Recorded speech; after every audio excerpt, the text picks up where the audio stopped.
guys, we're back for another Dokkan battle video, and we have a brand new story event here as part of part 2 of the Tanabata celebration. It is a story event sort of going over the Pride Troopers, I guess, well, the early Pride Troopers fight in the Tournament of Power. I think up to where Casserole loses to Kale and Khalifa. RIP, because I believe Casserole is voiced by the guy who voices old Joseph Joestar and then Zabuza from Naruto and stuff like that. That guy passed away. He was the GOAT. He was such a good voice actor, so it's a shame about that. But Casserole, they did give a super good card too. This is one of the better free-to-play units. I mean, he's very, very good. You can grind up Casserole as an SSR, and then, of course, Casserole plus Pride Troopers as a TUR. I mean, they could do a lot of different versions of these sort of cards, right? So it's just like Topo / Pride Troopers and Casserole / Pride Troopers. So we could easily get a Jiren / Pride Troopers. Like, there's just a lot of different ways they could do things with cards moving forward, and I'm sure they will. So this is very good. This story event is, like, honestly a must if you're going to get LR full power Jiren. You know, this guy, you know, I'm sure not a lot of people are going to be able to pull him off his initial banner. As a new featured unit on an LR banner, I mean, it's just as hard to get this guy as it is LR full power Jiren, right? But you know, people presumably could get this guy, you know, later on unfeatured from banners, or I'm sure he'll be featured on, like, several upcoming, like, LR banners and stuff like that. They always do that, right? So when you get this guy, he's an amazing partner for LR Jiren. So is Casserole. Casserole is really good with LR Jiren. So let's go ahead and hop in.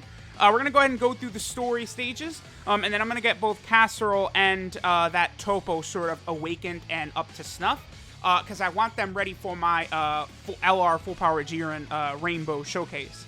My Jiren actually is at 99% as of right now, but of course, you know, before we actually put that Rainbow Star on him and finish things up, I do want to make sure that both Casserole and that Topo / Pride Trooper unit are ready for that showcase. Then I'll do a rainbow video for Dispo, God Topo, Casserole, and then, of course, the Int Topo / Pride Troopers.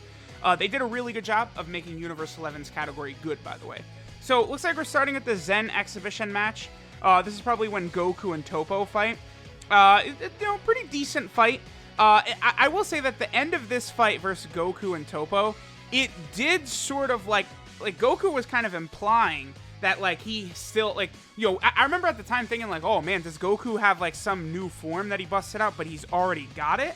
And then he was about to do it against Topo, and then he'll do it at some point in the Tournament of Power. But no, obviously, the new form that they were teasing, because they teased Goku having a new form in the opening, the Tournament of Power opening, right? And then, of course, it eventually was Ultra Instinct, right? And then, of course, Goku obviously did not have that in the Zen exhibition match. This was actually pretty good in the Dragon Ball Super manga as well, I think. You know, in the manga, Goku kind of goes through all the different Super Saiyan forms, but it is kind of weird because, like, you know, they make Goku look, you know, pretty strong, pretty tough, and then Topo just, like, one-shots his ass in blue. It's just like, okay, like, sure. Like, I don't know if Goku needed to be one-shotted there, but, you know, obviously it's just to set up that Topo is a legitimate threat going into the Tournament of Power, right? I actually would say, whereas Toyotaro did a pretty good job with the Future Trunks arc, in the manga, I was not really enamored with the Tournament of Power manga arc. I was not a big fan, needless to say. I thought a lot of stuff was done not as good. Kefla and Ultimate Gohan being, like, the same power seemed weird. I mean, I don't know, maybe it does fit better with, like, you know, Khalifa and Kale not going from base Saiyan level to, you know, Blue Kaioken, like one-shotting Blue Kaioken, right? Like, sure, I get it, but I never really had a problem with Kefla's power. Khalifa and Kale, yeah, obviously they got a little too strong, too quick, right? No doubt about that, but Kefla's a Patara fusion, dude. Like, you know, listen, we can't, like, everyone just sucks off Gogeta and Vegito for all time. Like, you know, I know it's the fusion of Goku and Vegeta, super hype, but, like, it's a fusion. It's the same thing. Like, you know, like, that, like, Merge Zamasu coming out and, like, dominating everyone was awesome until they decided to walk it back and they made him less intimidating than Rose, which is weird.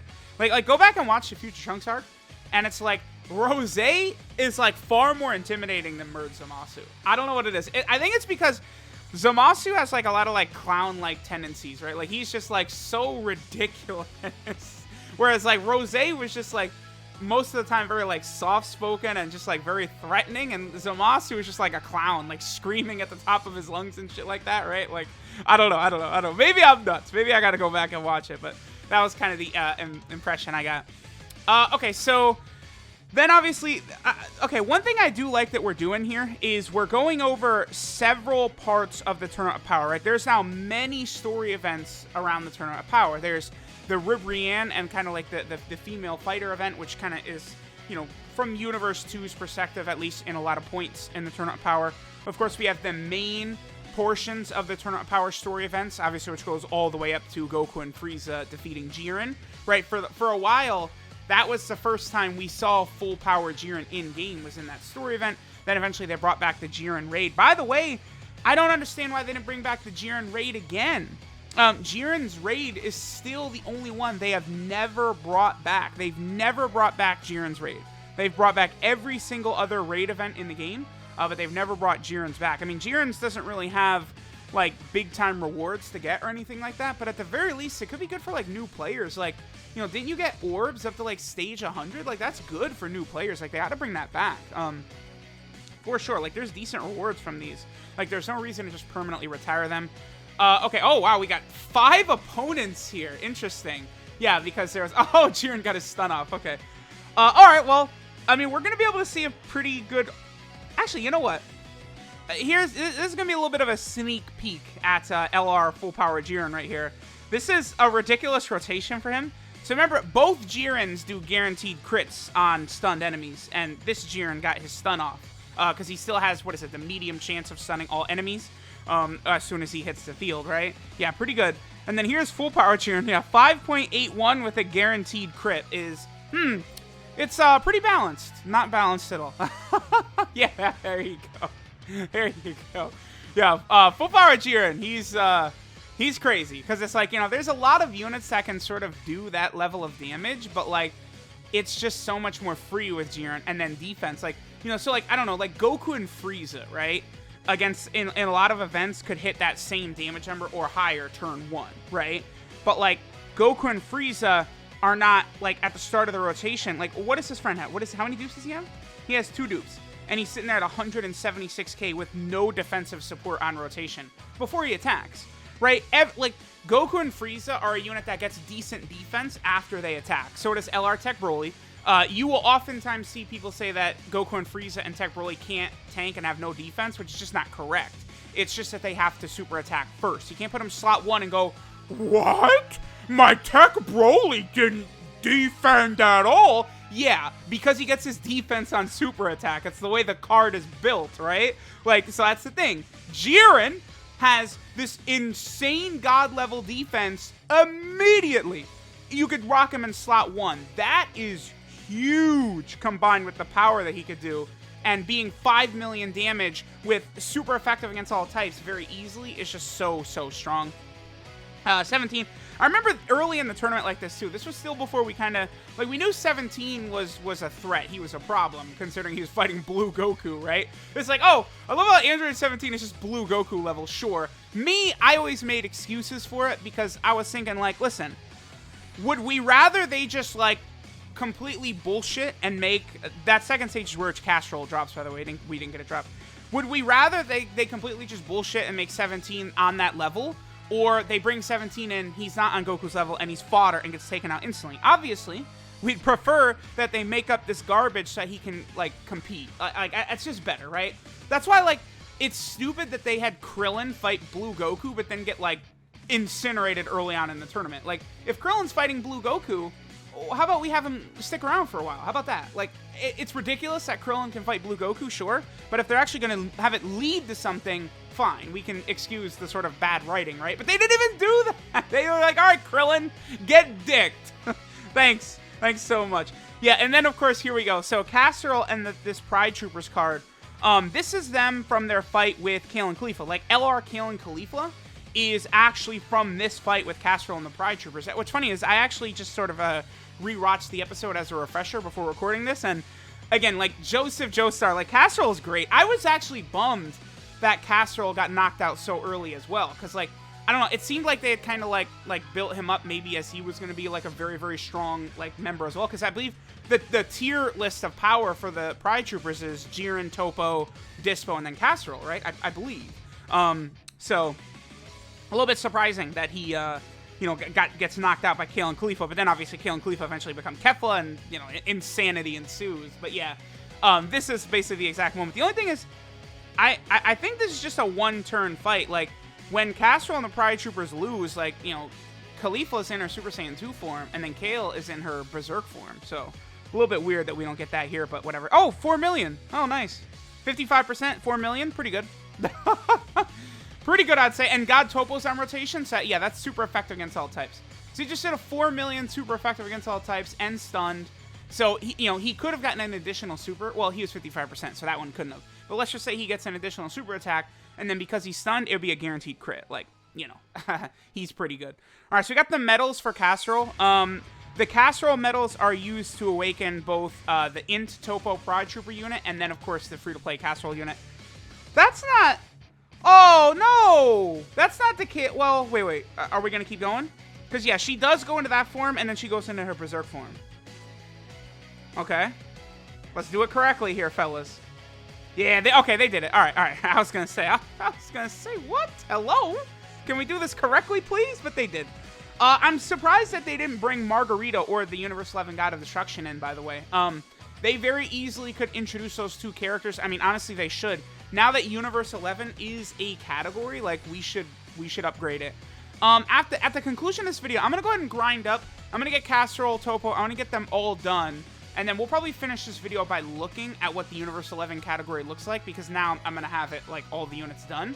So let's go ahead and take a look, because it's very limited. So, Champa and Vados are on the Universe 6 category, so we need to get these two on the Universe 11 category, because it's so limited, right? Obviously, there's other things they could do, Jiren / Pride Troopers, just all the Pride Troopers together. There's other things they could do, of course, a transforming Jiren. They could do, like, a transforming Topo, a transforming Dispo. There is still a lot of stuff they could do. And then, obviously, the reason that Whis and Beerus are not on the Universe 7 category is because it's just the representatives of Universe 7. Because the Universe 7 category is like the entirety of Dragon Ball, Dragon Ball Z, Dragon Ball GT is just like all packed into it. So they couldn't really do that. They had to do the reps of Universe 7, right? So I think they did it in a proper way. So, all right, I'm going to go ahead and grind this up. I'm going to get 2 copies of Castrol built up, as well as medals to awaken Castrol and Topo, and we'll finish this video out. Alright guys, so we're back. We're done with the grinding. So here's what the Universe 11 category looks like. Obviously, it is quite limited, and, I have a lot of, I've got the SSR of God Topo, I have the SSR of Dispo, of course, I have the SSR of the Topo / Pride Trooper unit, and then Casseroles. There's a lot of different versions. Now, honestly, both of the Topo SSRs are pretty good. Here, let's go ahead and actually toss the Rainbow Star on both Topo and Castrol while we're here, and we'll go ahead and Dokkan Awaken them, and then again, we'll just take one last look at how good the Universe 11 category team is. I'm just sort of preparing in this video for the LR Full Power Jiren showcase, right? Because Full Power Jiren is quite powerful. Now, this is kind of unfortunate that they gave this Topo Pride Trooper units Shattering the Limit, Awakening from these medals. They easily could have added the Jiren Dokkan event medals to this guy's Awakening, which would have allowed this guy to have Fierce Battle. I mean, if this guy also had Fierce Battle, would he then be a better partner for God Topo? Maybe not, because God Topo still, just by being on rotation, allows Jiren to hit the super effective against all types, right? Whereas, this Topo unit does have to be first, but this Topo unit here has got Guard against all types, right? So the Guard against all types is a ridiculously powerful ability, and, that will allow this Topo to be very, very good in a lot of different events, right? All right, so we have our boy, the Topo / Pride Troopers. We got them Awakened and Rainbowed. So now, let's just go ahead and do the same with Castrol. Again, this Castrol unit is pretty damn solid. This guy actually does stack defense, as well as being a support type unit. And, of course, just, he's pretty good. Now, unfortunately, the SSR does not also stack defense, but the SSR is still like a support type unit and stuff like that. So the SSR actually could be relatively solid, right? Just not as good as the TUR, which is, stacking defense, support, and then having a moderate amount of attack and defense as well. So, again, the Universe 11 category certainly will improve as time goes on. We're going to get some stronger units added to it for sure. We'll eventually get the God of Destruction. I'm sure we'll get the Angel, Margarita, all those characters. But for now, this is what the Universe 11 category is going to look like, right? I probably will rainbow maybe this SSR Topo as well. Again, he is decent. He does give Superclass 30% attack and defense, as well as having, you know, Hero of Justice, that massive 25% attack link that all the Pride Troopers have, except for Jiren. Well, actually, I think, does the STR Jiren have Hero of Justice? He does. The only one that doesn't have Hero of Justice is LR Jiren himself. Could you dude, could you imagine with the link level up system coming if LR Jiren had Hero of Justice? So, like, you know, let's say when it's Hero of Justice is link level 10, and that could get it up to, like, 40% attack or something like that. Like, how insane. If this guy had a 40% attack link, how nuts it would be. But, alright. So here is, again, this is pretty much the completed Universe 11 category roster. I am going to make sure to get the SSR casserole built up, because, again, it's just, there's just not that much to work with here. So, of course, I do care about having these SSRs. We'll probably rainbow that SSR Topo as well. Again, the SSR for the Int Topo is definitely a little bit better, but I don't have, you know, I still need 3 copies before I can rainbow him. So, alright, there we go. Next video is going to be the LR Full Power Jiren Rainbow video. Things are going to go down. That man is a problem for sure.